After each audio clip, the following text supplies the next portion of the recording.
Hello மக்களே, இன்னைக்கு லைவ்ல பார்த்தீங்க அப்படின்னா பிக் பாஸ் சாண்ட்ரா அண்ட் பிரஜனை கன்ஃபெஷன் ரூமுக்கு தனியாக கூப்பிட்டுருப்பாங்க. எல்லா ஹவுஸ்மேட்ஸும் என்னமோ சீக்ரெட் டாஸ்க் தான் மறுபடியும் உங்களுக்கு கொடுக்க போகிறாங்கன்னு நினச்சிருப்பாங்க.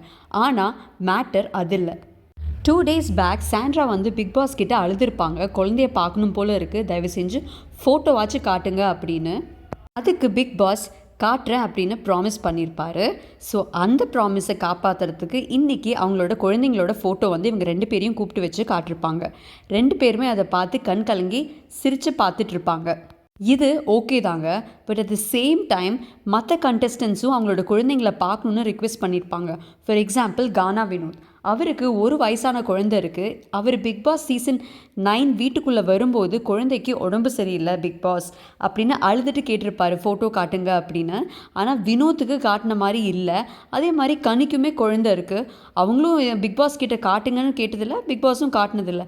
அதே மாதிரி அமித்துக்குமே ஒரு பொண்ணு இருக்குங்க, நீங்கள் பார்த்துருப்பீங்க. அவர் வைல்ட் கார்ட் கண்டஸ்டண்ட்டாக உள்ளே வரும்போது பாப்பா வந்து பாட்டு பாடியிருக்கும். ஸோ அவருக்குமே குழந்தை பார்க்கணுன்னு ஆசை இருக்கும் இல்லையா? ஸோ அவங்க எல்லாருமே விட்டுட்டு இவங்களுக்கு மட்டும் காட்டினது கொஞ்சம் ஃபேவரிசம் மாதிரி தான் தெரியுது. காட்டுனா எல்லாருக்கும் காட்டணும், இல்லைன்னா யாருக்கும் காட்டாமல் இருக்கணும். சாண்ட்ரா அப்பப்போ அழுது பிக் பாஸ் கிட்ட நிறைய விஷயங்கள் ரிக்வெஸ்ட் பண்ணி கேட்டு வாங்குறாங்க. மற்ற இடத்துலலாம் இவங்க நார்மலாக நல்லா பக்கா கேம் ப்ளே பண்ணிகிட்ருக்காங்க. ஆனால் பிக் பாஸ் கிட்டேயோ விஜய் சேதுபதி சார்கிட்டயோ பேசும்போது ஒரு பயந்த மாதிரி ஒரு சுபாவத்தை கொண்டு வராங்க.